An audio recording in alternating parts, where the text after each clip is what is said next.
Good morning, and thank you for joining Behind the Gavel with Jason today.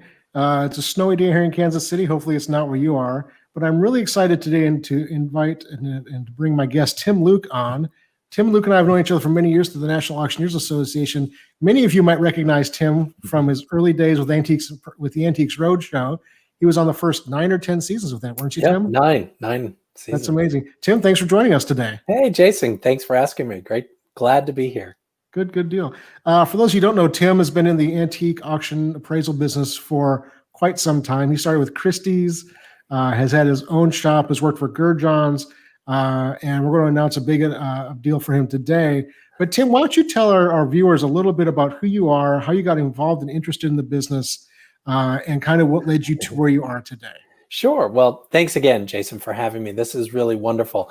I started in this business 31 years ago, actually. 1990 is where I started at Christie's. So I started right there at the top in New York in the operations department. So I learned the auction business from the inside out, which was really great. And worked at Christie's, worked my way up into the director of the collectibles department, became an auctioneer for Christie's as well, and worked on appraisals while I was there. So in the collectibles department, dealing with a lot of popular culture items and sports memorabilia, Hollywood, rock and roll, toys, dolls, bears, comic books, all of those fun things.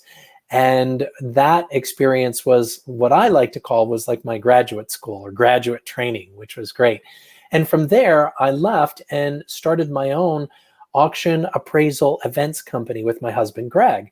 And we were living in New York, but then we moved to Florida. And we've been here in Florida for about 25 years now. And for the last 20 odd years, we've had our own business doing a lot of the online auctions. So we were pioneers in the online auction side of things. We were doing it long before anyone else. We were Sotheby's.com affiliates. We also worked on eBay and selling a lot on eBay. We were power sellers on eBay with our company. We were doing up to 300 items a week we were selling and just pushing things through. So it was a lot. And then also doing the appraisals. So I also wanted to make sure that we were doing things that were USPAP compliant, which is the Uniform Standards of Professional Appraisal Practice, USPAP, and also IRS compliant. So did a lot of things with the International Society of Appraisers, as well as the National Auctioneers Association, and also doing a lot of benefit auctions. So I learned a lot in the 20 years that we have, and we still have our own business, but I have now stepped away from that, and my husband Greg is working on that. And I was doing some consulting with Gurr Johns, which is an international appraisal firm. And I worked with them and then went full-time with them. And just recently, January 4th, started with Hindman Auctions, which is based in Chicago. But yes, there we go. And they are based in Chicago, but they also have a sales room here in Palm Beach. So I'm working with the Palm Beach team doing appraisals. So I will be the appraiser for basically the Southeast, working with the Naples office, as well as the Palm Beach office, the Atlanta office, and the DC office, working with them, helping them expand their services, basically their appraisal services, to include divorce appraisals, as well as donation and other appraisal services that maybe they didn't really think about. So it's been a real ride. And it's only been 2 weeks with the company, but it's been really great. And everyone that I've come in contact with has been great. And so it's just really learning the new technologies. And I love the opportunity that we have just to do this, that we can stream and talk and do this, but also all of the abilities to do that with our clients and to incorporate that into appraisals. Very cool. And I want to thank Mercedes for watching and saying good morning. Thank you so much, Mercedes and Elise and anybody else watching. If you are watching and have questions for us, please post them below. We'll answer them during the show. Or comments or concerns, let us know. We'd love to hear from you. Hit the like button and share button as well. So you talked about a lot of things there, and there's a lot of really interesting things to talk about. I love your story of how you applied for the job at Christie's, Yes. which is probably not something you want to share here, but that's so. If anybody knows you in person, you should ask Tim to tell you that story in person. Yes. Let's jump right to appraisals because that's Okay. what you have been in.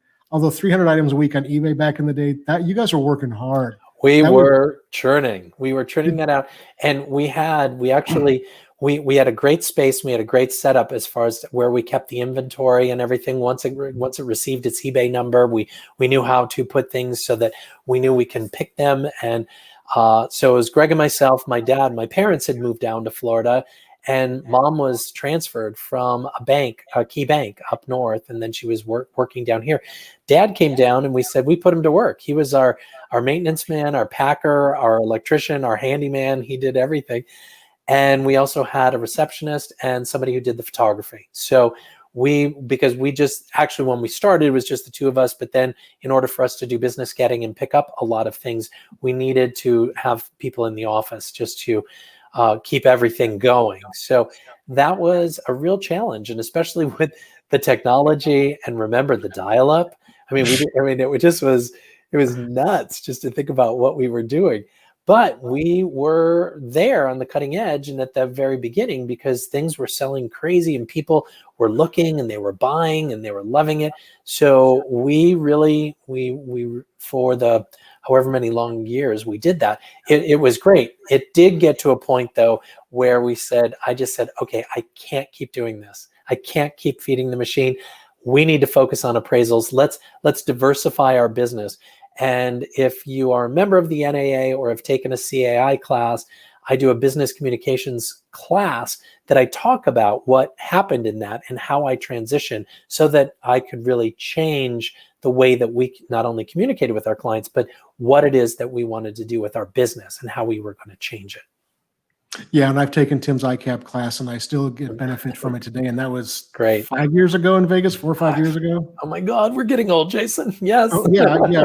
I know. I was talking to a good friend of mine yesterday. He's turning 70 in a week. Oh goodness, but that's young now. 70 is the new 50. You know. Well, so what's the new Isn't 50? Because I'm turning 50 in a couple of months. Yeah. Well, right. He's just 50.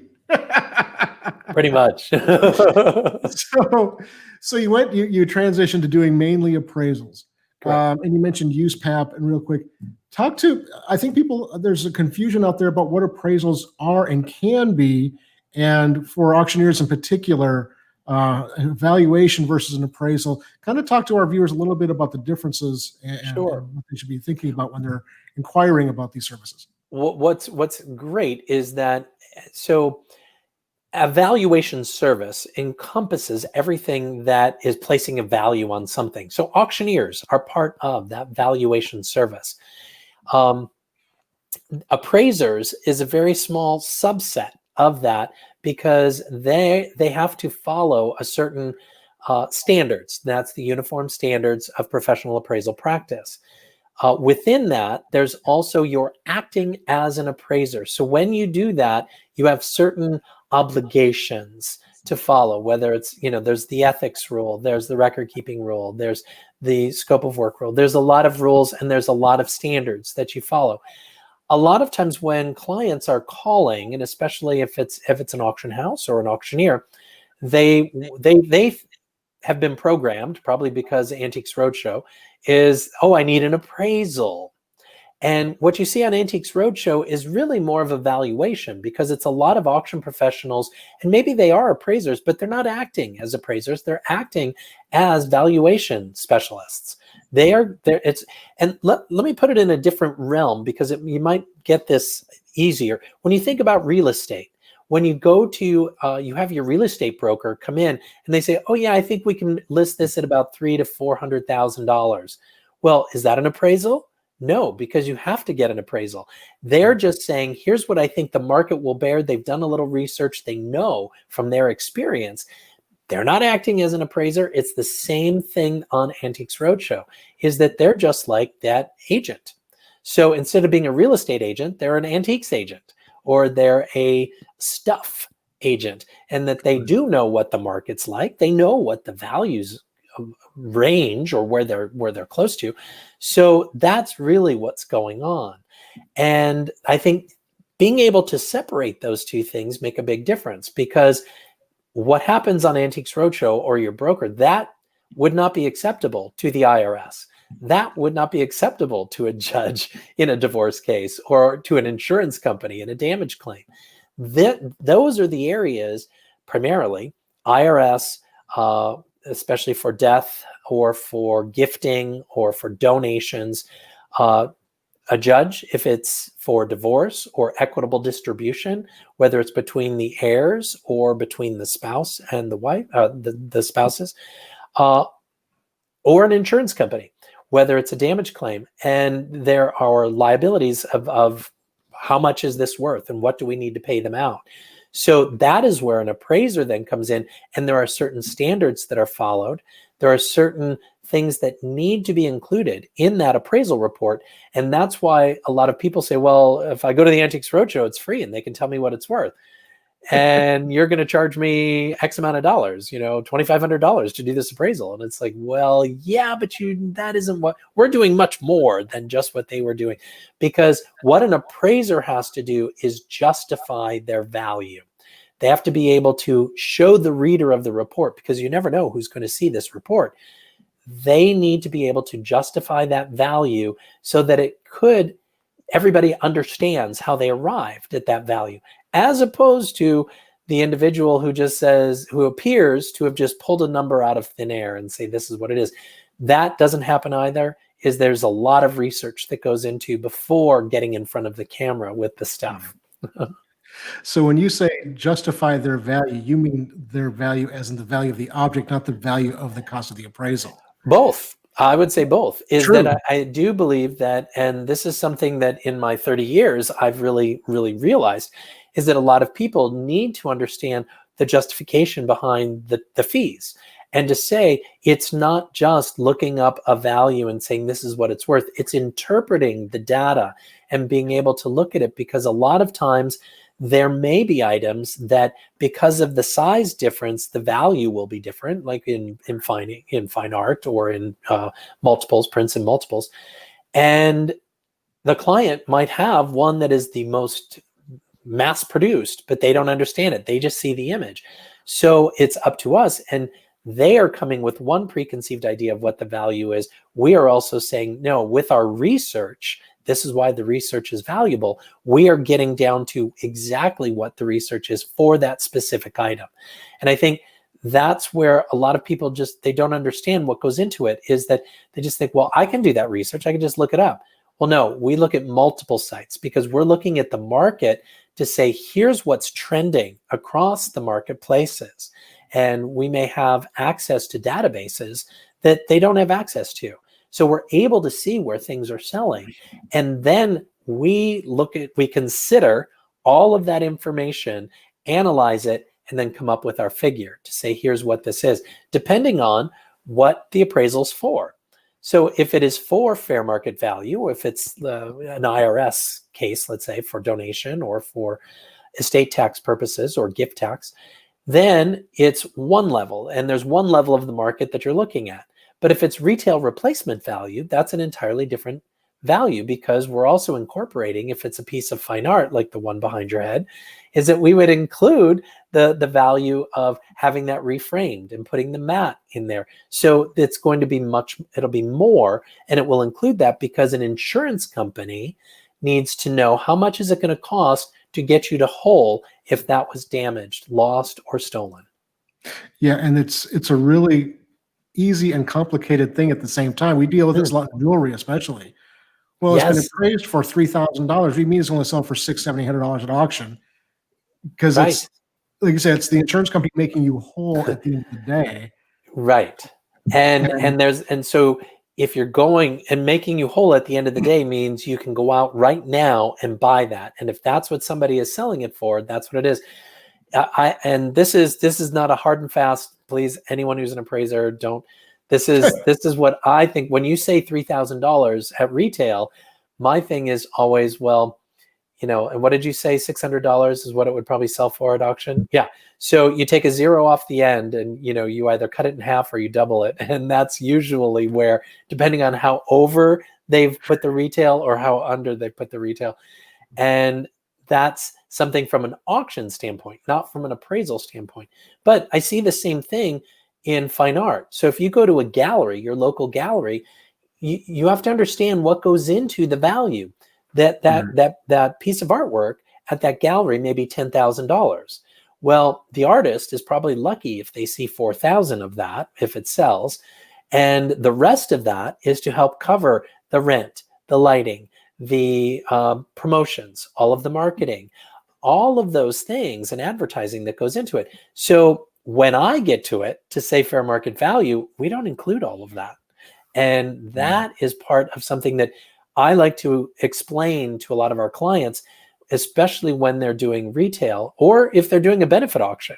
I was just on a Zoom call prior to this with a group, and we're putting together their offerings for their silent auction or online auction, because they're doing it all virtual. And they said, well, the value is, and I said, well, okay, but that might be what their value is. But in order for us to get to their value, we need to start it at a lower number. And that's where the auction side of my brain works really well. The appraiser side then says, no, they could ask this, you could ask anything, and say that that's the value, but that is not. So it's fascinating. I love what I'm doing, and I want to continue to do that. And I'm really very fortunate and glad that I'm with Hindman Auctions at this point. They have a sale room here in South Florida. So we will be doing live auctions, especially once COVID is all over. But they're doing them with the online simulcast, so people can bid and listen and watch the auction and still participate. Yeah, it's the auction industry will never look the same because of COVID, I'm guessing. No, yeah. Well, neither the appraisal sides either. That won't look. Well, that's what I was just going to say. The appraisal is going to look different too. Why don't we talk a little bit about? You were talking about since COVID has taken place and we're all doing whatever our local authorities say we can and cannot do. Sure. The main thing is travel is is limited regardless. You've done appraisals around the world since COVID has started. Yes. So talk a little bit about how your appraisal business, both personally and for Gurr Johns and now Hindman, what are you seeing as pros and cons of the whole COVID situation? So with the COVID situation, I think more and more people have become comfortable with the whole virtual platforms, whatever platform that you use, and that it's become easier for people to connect. So that we have tapped into, and we can do virtual appraisals, because one of the things that the Uniform Standards of Professional Appraisal Practice, USPAP, says is that you don't necessarily need to see the item, actually, as long as you can determine the item's value characteristics. That's the most important thing. So what we've been doing a lot is the virtual appraisal, or the virtual walkthrough, is that when people want to have an appraisal, they will set up FaceTime, or we'll set up a Zoom link, or whatever your platform is. We'll set that up so that they'll walk around with the phone, and we get a good sense of, okay, here's what it's going to cost to do this. And in some cases, I did an estate appraisal, which was in Vail, Colorado. So I didn't get a chance to get out there to visit my friends in Colorado, but I stayed home, and I had a contact that was there from the ISA who is an appraiser, and we were able to use her to go, because she was 15 minutes away from the house, and it was empty. Nobody was living there because it was a second home, and it was an estate situation. So they had somebody let her in. We went through. She was able to do all the measuring, do all of that, but I was there, and I was able to see it, see what it was. I was doing the cataloging or the inventory as she was going through. She photographed, and we were able to then do everything, send it out. They even had a wine collection, which was great, because then I could go through. I said, photograph the bottles, look at the condition, let me know what that is. So we worked in tandem, which was great. Another one was in Spain. and was working with the family office, and they had representatives that were there that walked me through. And they were only looking for things that were over $3,000. And so we were looking at certain things. I had seen some things from their other homes.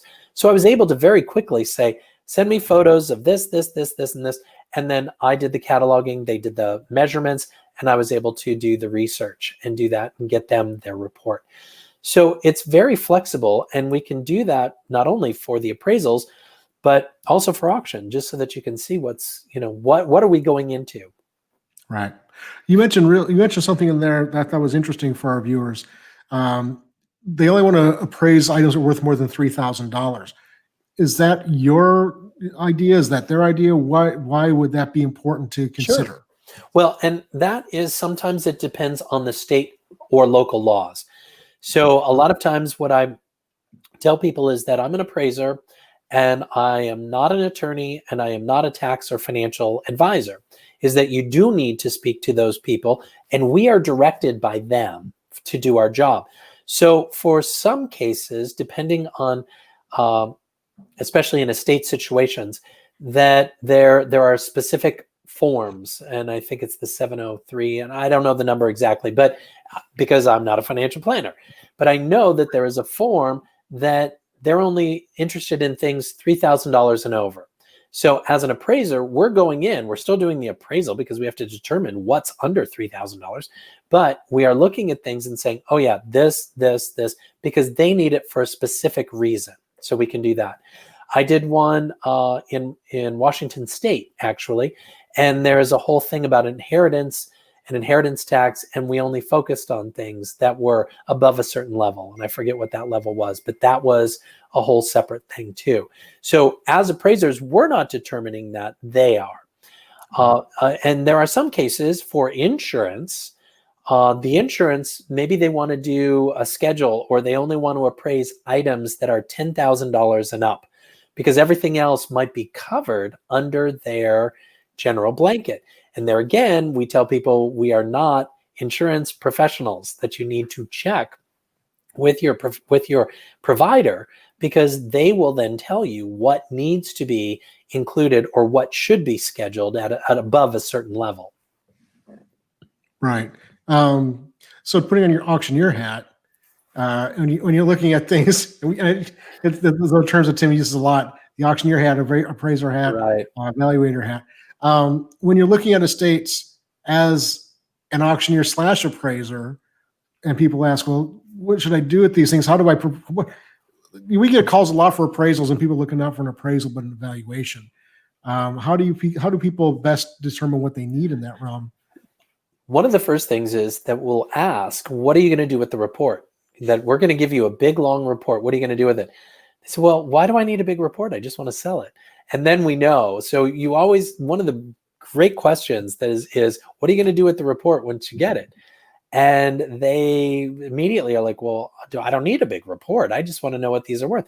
Then you say, that's where, well, let's do a valuation, and we'll just pick things that we think are going to sell well. And so that really is the difference. I'm dealing with that right now, actually, because there was a client that had called, and he said, well, I just want to make sure that I sell this for the right amount. I need to know what we're going to get for this. And I said, well, you have a lot of options. I said, you could do a marketable cash value appraisal, which means that there's a definition for that, which we use as appraisers. We are driven by the value definition. That is one of the things that drives the appraisal. And I said, if you just want to know what you're going to get, I'm going to take out all the buyer's premiums, taxes, shipping, commissions, all these other things that go into it. And then you'll see what you're going to get. But that's going to be a separate column than what it actually sells for. So that's where I think the auctioneer and appraiser, that symbiotic relationship is really great, because understanding those markets and the way things work make a big difference, so that you can explain. And during my conversation, he said, well, we may want to sell it. Can you help us with that? And I said, well, then why do you need an appraisal? And so we're kind of going back and forth. So he's debating on what it is that he wants to do, which is like, if you have the wherewithal to do, that's great. But just a caveat emptor, or just saying buyer beware or just caution, is that the appraisal side of our business of Hindman, and also when I had Treasure Quest, the appraisal side is a separate arm. We're acting as appraisers, which the definition includes being independent, impartial, and objective. Whereas when you go in as an auctioneer, you want to get this job. So you're looking at this and saying, well, in order to get this, we want to do this.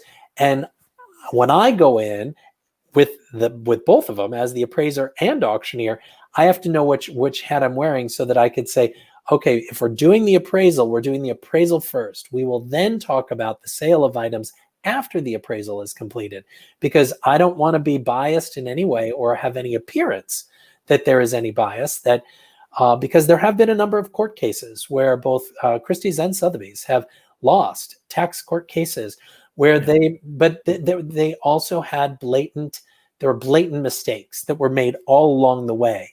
And you need to understand those in order to really make sure that your business, that you stay away from those landmines. Yeah, you have, like you said, when you're the appraiser, you're objective, you're non-committed, you're not interested in it. Correct. As an auctioneer, you're completely committed because you get paid on what it sells for, right? They're like you said, they're symbiotic, but they're also diametrically opposed. Correct. In many circumstances, and you really have to be careful if you're a professional in this industry of not overstepping bounds either direction. Extremely. You've been in this business for a long time. You've sold some amazing things, a lot of unique things at auction over the years. You've done a lot of Hollywood memorabilia, sports memorabilia, lots of one-of-a-kind things. The market is impossible to determine how people are going to react to those one-of-a-kind items. So if somebody has a one-of-a-kind item, how do you appraise that? How do you come up with a value as an appraiser for that, as opposed to an auctioneer when it's just, well, the parts are worth about this. The provenance will be worth some factor more than that or less than that if the guy was a jerk. Exactly. Well, okay. So let's just go on that line of what you just said.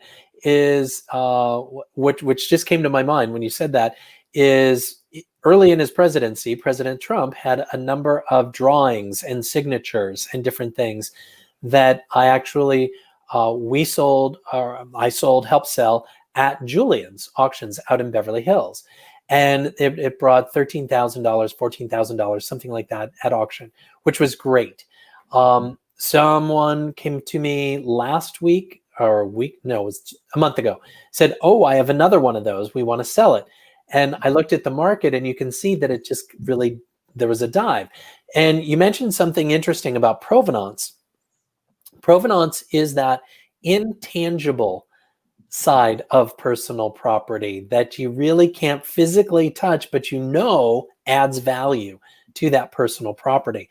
And that's something that is very difficult for both auction houses and for appraisers to appraise. So to go to your original question, how do you go about appraising these unique items, is really that's something that I call, or the industry calls, parallel comparables. So you're not going to find an exact one that's exactly the same, but you will find something that is going to parallel that will be very similar.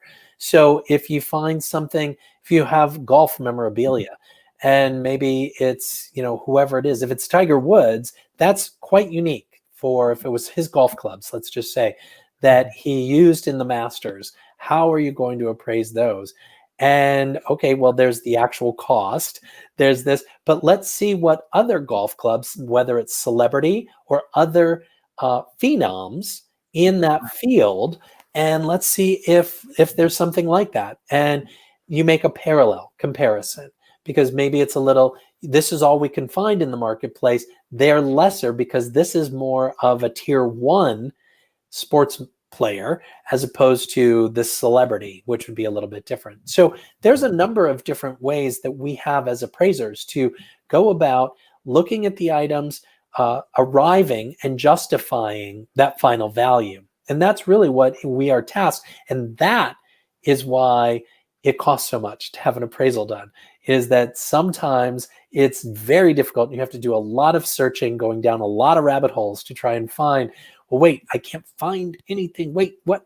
And depending on what they paid for it, depending on what it costs to reproduce, there's a lot of things a lot of factors that we use and take under consideration to arrive at that final value. Yeah, absolutely. It's really a fascinating thing. And provenance doesn't always mean more value or more interest. It just is. We just sold a really interesting jazz little archive that was really interesting and unique, but the disparate objects were worth about what they ended up selling for because he wasn't well known enough. Correct. Or people weren't passionate about him enough to drive that value. Correct. And it depends on where the level of the market is as well. Yeah. That's the other thing, is that if it's an emerging market and there haven't been a number of items that have been sold, it becomes very difficult because it is an unknown. And does it take maybe a year or two of things coming to market to then establish a market? Right. And then people say, oh, I need one of those. I need to get this. And then that starts driving things. So it really depends. And especially with celebrity memorabilia, if you have a young star, you never know what's going to happen in their career. If they're arrested or if there's some scandal, sometimes the arrested scandal, that can go either way. It could either drive it up or drive it down. It just depends on what it is. Yeah. And it's like artwork too. You talked about art earlier. Is it a multiple? Is it a painting? Is it a small painting, a big painting? In the estate world, is it a painting like this one that's been restored and reframed, or is it out of the house and it's got 20 years of nicotine on it? Right. All those things come into play. Tim, well, thank you so much for joining us today. Sure. You can find Tim if you're interested. He's on LinkedIn, Facebook, and Instagram. You can also contact Tim at his new email address, timluke@hindmanauctions.com. This is the first place he's publicly mentioned he's with Hindman now. Yes. Of course, Hindman Auctions based in Chicago, but all over the country now. And I'm sure they have international offices now too, or no? No, they're basically here, but we do have international bidders. That's the other great thing with the way that bidding online has really opened the door to the number of clients. But they are one of the largest with regional offices all across the country. Very, very cool. I want to ask you one question before we go any further. You've sold a lot of things in your history, in your career. What is the singular most unique or memorable or favorite item that you've sold? Well, and I get this a lot, and I'm very grateful, and I've had a lot of really wonderful opportunities. One of the things that it's really not one item, but a collection of items is, and we weren't sure, and I was auctioneering at Julien's auction. We weren't sure what the level of participation was going to be. We knew it would be exciting, but we didn't know. And it was before Michael Jackson passed. It was right after. I think it was right after. And it was the collection from his costume designer. And it was all just dedicated to these costumes, this sale, and the amazing, amazing items that were in this grouping. I think the whole auction was estimated to sell like close to $1 million. Though that was the high and the low. It was like around $1 million. But it ended up doing like $3.5 or $4 million over. So items are selling like crazy, and we would start at 100,000, 200,000, just going crazy. It was wonderful. Halfway through the sale, I am looking out, and I'm the auctioneer selling these items, and there are two 20-somethings sitting in the auction bidding, and they are successful on a bunch of things. And I write a little note to Darren Julien saying, who are these guys? Are they old enough to bid? Like, they've just amassed about $300,000 worth of stuff so far. Is this okay? And he's phone bidding, and he was there. And I get a note back, and he says, yes, they're representing a very famous celebrity. So, and it was Lady Gaga. And it was like, oh, fabulous. Okay, boys, come on. And so okay, boys, selling to them. There is no bottom to that well. There was, and they did end up really participating a lot and having a lot of fun. That was just one of those sales. All the forces came together to really have a wonderfully successful 100% sold because it was being sold with no reserve. Just things just go. And people really stepped up, and they were from all over the world. It was just amazing. So that is because there were so many different items that I've had the opportunity, the real fortune. And like I said, I'm very grateful for that opportunity. But that experience to me was one that really showed, wow, just the reach of auction and what auction does, and how people get so excited about the celebrity, because it was in that auction that there was a woman who came from New Zealand who is a major Michael Jackson fan, and she ended up she kept bidding on things and kept getting outbid. She finally got this bathrobe that was from a tour, and she started screaming and came up, gave me a big kiss. It just was it's one of those things that was a once in a lifetime kind of auction. So that's, to me, was one of the best in my career. It's always rewarding when the buyer is as happy as the seller. Yes, as opposed to somebody buying it for inventory to sell again later. Right. Is that they really appreciate it, and you can see that there was just this level of just excitement. But one of the craziest things that I've ever sold was Truman Capote's ashes. And Wow.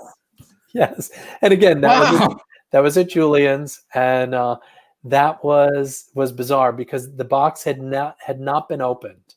So it was delivered from the crematorium to his personal rep, and somehow people had owned it. And yes, we ended up selling those, which that was a little bit freaky, but I was gonna say creepy is the right word for that. Creepy. It's like, okay, here we go. Was there a lot of interest in that? I imagine there was a lot. I think it ended up selling for close to $10,000. And for Truman Capote's ashes, I just you just have to go crazy. And I have one more. And this was just a great bidding auction bidding story. Is that my first? I think it was my very first auction with Julien's, and it was in Macau, China. So he was holding an auction in China, and it was entertainment, rock and roll, and sports memorabilia. So it was a variety of things, and it was at this at the Macau hotel. And my first experience with Julien's, but also with simulcast video. People could not only hear, but they could also see the auction and what was going on. So I'm selling, doing this, doing that. And we get to, it was a signed Michael Jordan, Michael Jackson basketball. And they had it estimated at $600 to $800. And we're bidding, and we're bidding, and we're going. And it's against the internets, it's against the phones, no one in the room. Once it reached over $100,000, no one was bidding. And it continued to go. And we are going, and we are going. The gavel finally comes down at about, I think it was $352,000 with the buyer's premium.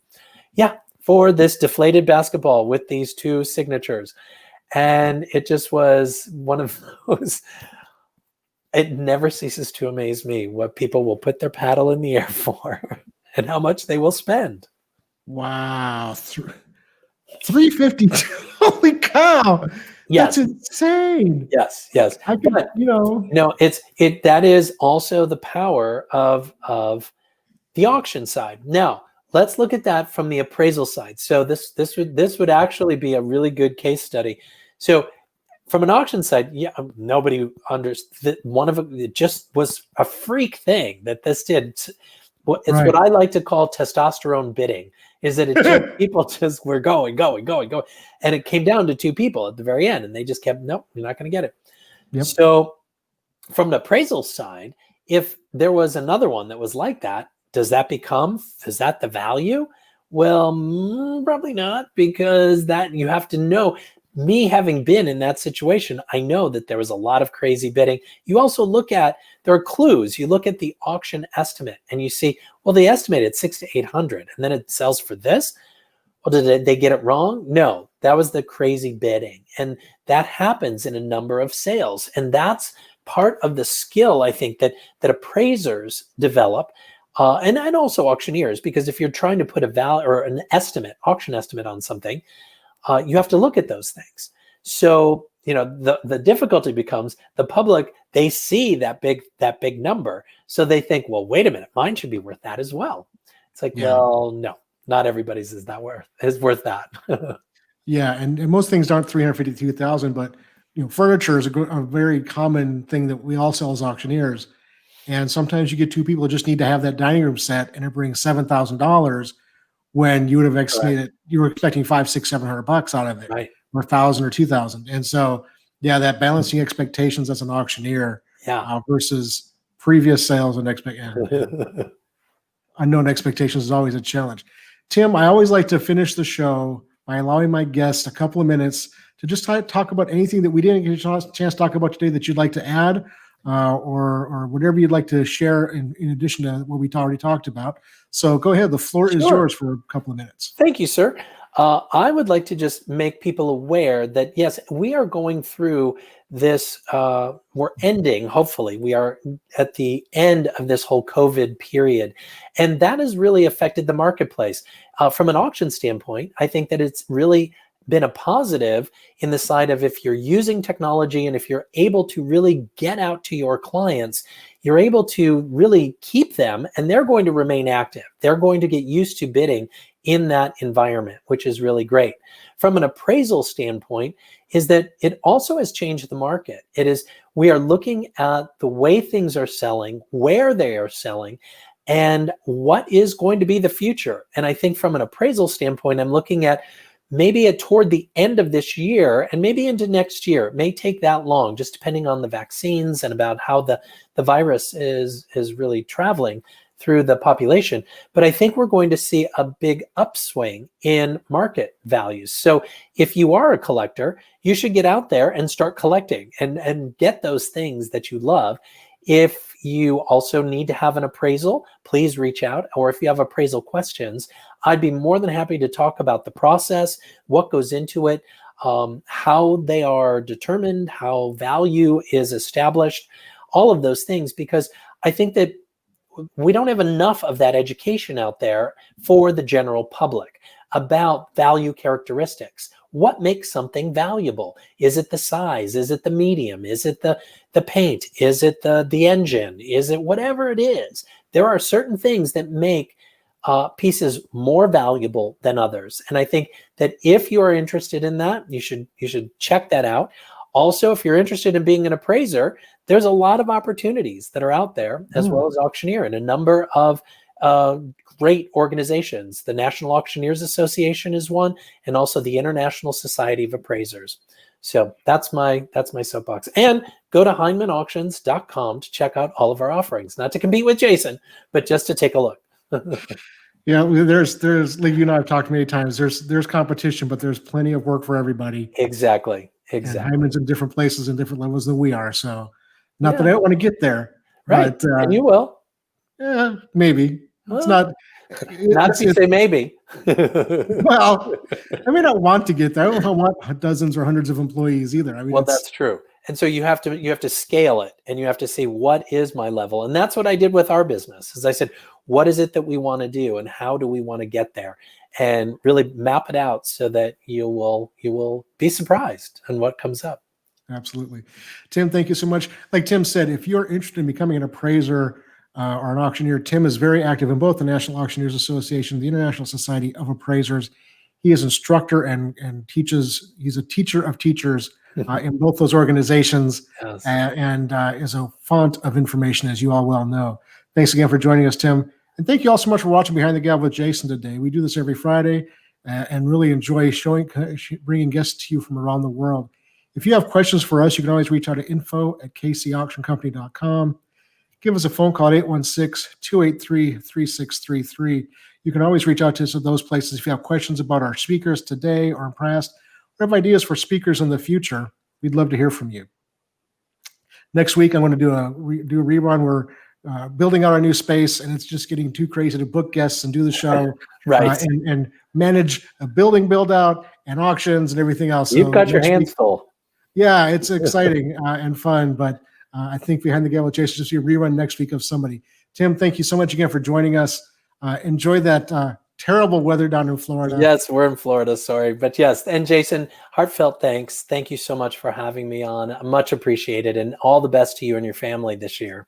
And all the best to you and Greg. And say hi to Greg for me. And Definitely. We'll look forward to seeing you again, and when we can have conventions and stuff in person. Yes, I can't wait. Thanks, Tim. Have a great Take care. day.